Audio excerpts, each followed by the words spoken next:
Things don't get any better over at the guys and girls from Brackley and Brixworth, do they? Well, if you're to believe Toto Wolff and his latest comments, then things are improving. At least now they have some sort of direction. The bottleneck, says Toto the boy who cried wolf, is now on production lead time. They understand the upgrades that they need to make and bring. They just need to make them. The guys and girls at Brackley and Brixworth, rest assured, are on the case. F1 Mercedes fans, Lewis Hamilton fans can chill out, apparently. But this wouldn't be the first time that Toto has said something that's proved to be evidensibly true. You remember he said similar in 2022 when they had the zero pod concept. Similar thing in 2023 when they rolled forward aforementioned failed design concept.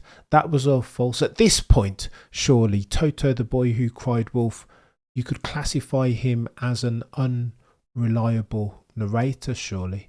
If he were a witness on the stand, you would dismiss his evidence. He's a serial killer as far as his false dawns. I don't believe he's lying deliberately, but these things, history has made a mug of him. And Gary Anderson too, of the race. Gary Anderson's written an article absolutely destroying all of Mercedes upgrades. Lest we forget, at Miami Grand Prix, for a while there in the hands of Lewis Hamilton, the W15 showed green shoots, did it not? It looked quick. Some say that it, at some point during the final stint, that it was the fourth fastest car in Lewis Hamilton's hands.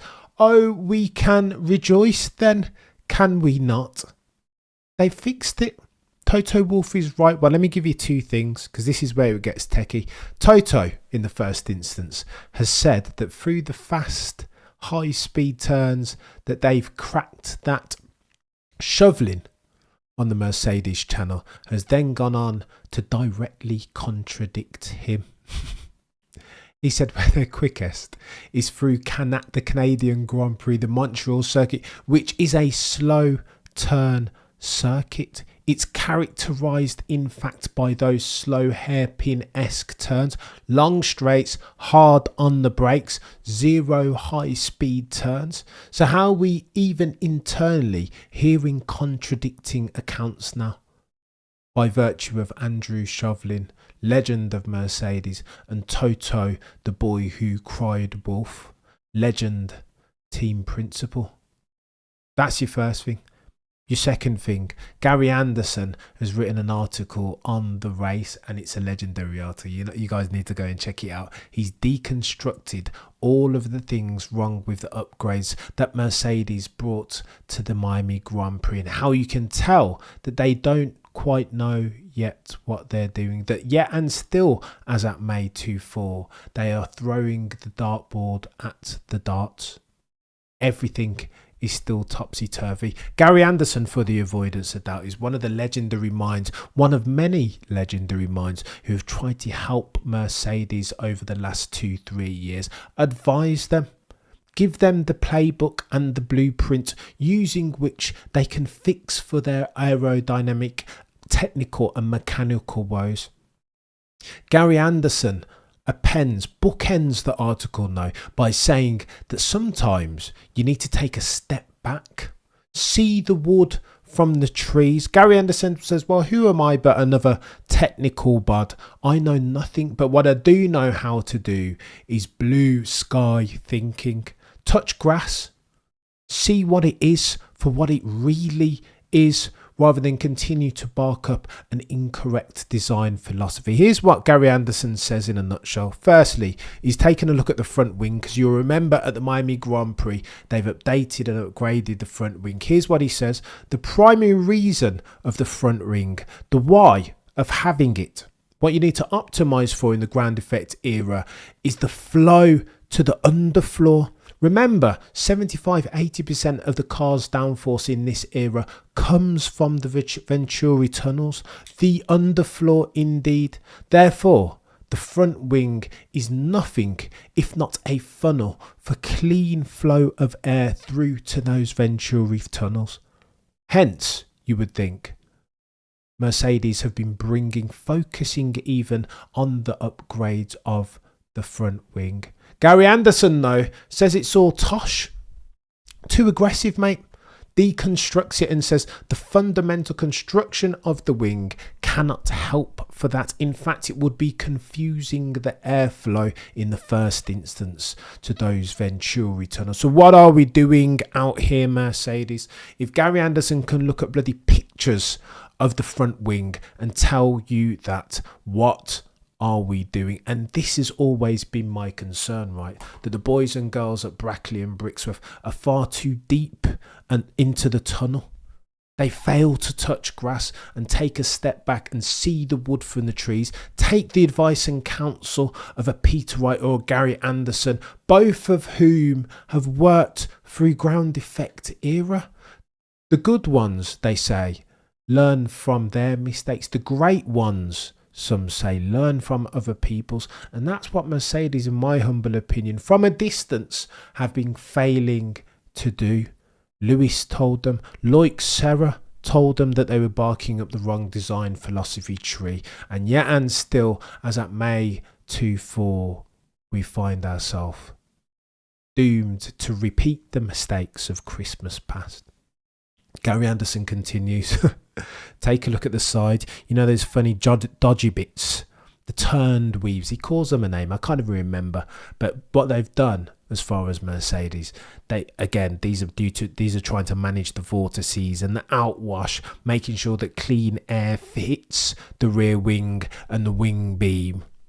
What Mercedes have done, they've found that a couple of them work, and rather than making the car more efficient, they've just times 3 and times 4. 2 was good, so why don't we put on 5? Is that the type of methodology that we're using here? Gary Anderson says sometimes 2 might be optimal. 2 can't work and then just say, well, let's put 5 on. This is F1, for Pete's sake. That sort of thinking is nonsense. Gary Anderson says, legend who worked at Brabham, who McLaren and Ferrari trying to poach from Jordan. This tells you the metal, the calibre of the man and mind that we're dealing with. He says it's absolutely nonsense, that their methodology is flawed. Vortices and clean air through to the wing beam or throughout the car, particularly through to the Venturi tunnels, is your modus operandi. That should be your focus. So what are we doing as at May 2024? Indeed, it would seem that Mercedes, per Gary Anderson of the race, are confused. They just don't know what they're doing. Even the bloody front wing, do you remember? I'll give you this example. And this is me with my very noddy technical aerodynamic F1 mind noticing things. Do you remember Red Bull presented in their livery reveal a nose cone that was separated? That had been the trend, right? The nose sat ever so slightly above the wing. There was like a slot gap. And then since, in the first stages of this season, everybody's trended away from that. Now, when you look across the grid, in particular, the Apex Predator of 2024 designs in the RB20, they have 0 slot gap, right? The nose is fixed straight away. There is no gap between the nose and the front wing. Not Mercedes, though. Mercedes still have their front wing like this. Their nose like this, and then this bloody U-shaped slot gap to the front wing.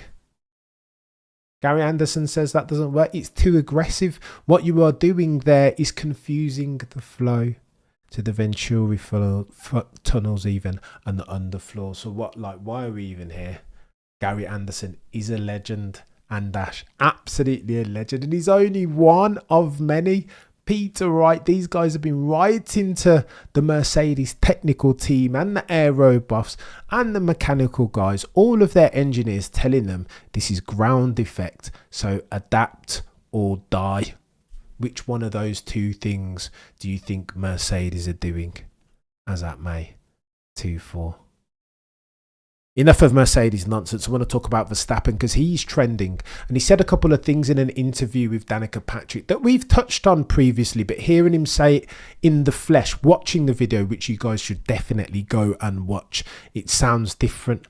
Max Verstappen, when asked, do you like close fighting by Danica Patrick, or would you rather destroy the field each and every single time? Max said, I'm looking to optimise for my performance, and if I do that, then I should be destroying the field to the tune of 20 seconds or greater than each and every single time, and that is chaos. Many fans have reacted, well, Max doesn't like the fight. We knew this already, the naysayers said. Max doesn't like a good fight. He doesn't want a rerun of 2021. He said as much on a gazillion different occasions. But I would interpret that soundbite ever so slightly different. I think that's what Max is supposed to say. And that, by the way, is in stark contrast with the trotted out ethos of one of the greats, Juan Manuel Fangio, who in his mechanical empathy for the machine only wanted to win. In his mind, the perfect win was to win by the minimum time, to extract the least out of yourself as the driver and the car. I've always liked that, but Max Verstappen isn't cut from that cloth, is he? He's Jordan. That's who Max Verstappen is. If you're going to do the similarity thing and compare and contrast to other sports stars, Jordan didn't want anybody to get close because in his mind, nobody else should be close to him. It was him and then the rest. And in Max Verstappen's mind, he's 20 seconds. He has 20 seconds even on the rest of the field. So why should they get closer to him? In his mind. At Imola this weekend, this chap's going to be sim racing. 24 hours of Nürburgring. Like, what are we doing here? You guys know that this dude is in the sim on race weekends, for Pete's sake. Singapore, was it?